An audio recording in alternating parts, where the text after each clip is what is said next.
নবীজি বলছেন, যখন দেখা যাবে সমাজের সবচেয়ে দরিদ্র শ্রেণীর মানুষ, স্যান্ডেল কেনার টাকা ছিল না, কাপড় পরার টাকা ছিল না, এই শ্রেণীর মানুষ রাখাল মানে গরু ছাগল চড়াতো, এই শ্রেণীর মানুষ উঁচু উঁচু অট্টালিকা নির্মাণের প্রতিযোগিতা করবে।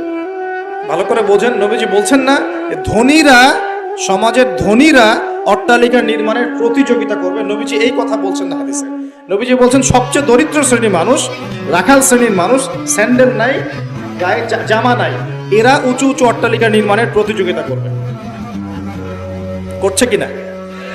কিভাবে সম্ভব এই শ্রেণীর মানুষের অট্টালিকা নির্মাণ না নির্মাণের কম্পিটিশন করা কিভাবে সম্ভব? এক, সুদের মধ্য দিয়ে; দুই, করাপশন দুর্নীতির মধ্য দিয়ে; তিন, অন্যের সম্পদ আত্মসাৎ করার মতো। এই সমস্যাগুলো চলছে কিনা সমাজে? এরাই যখন 10-20 তলা বিল্ডিং উঠাবে তখন তো আর মানুষকে মানুষই মনে করবে না। বুঝতে পারছেন না মনে হয়?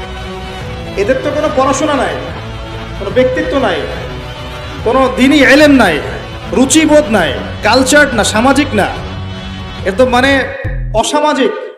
এরা যখন, এদের হাতে যখন আপনি সম্পদ চলে যাবে, এরা তো সাধারণ মানুষকে মানুষই মনে করবে না।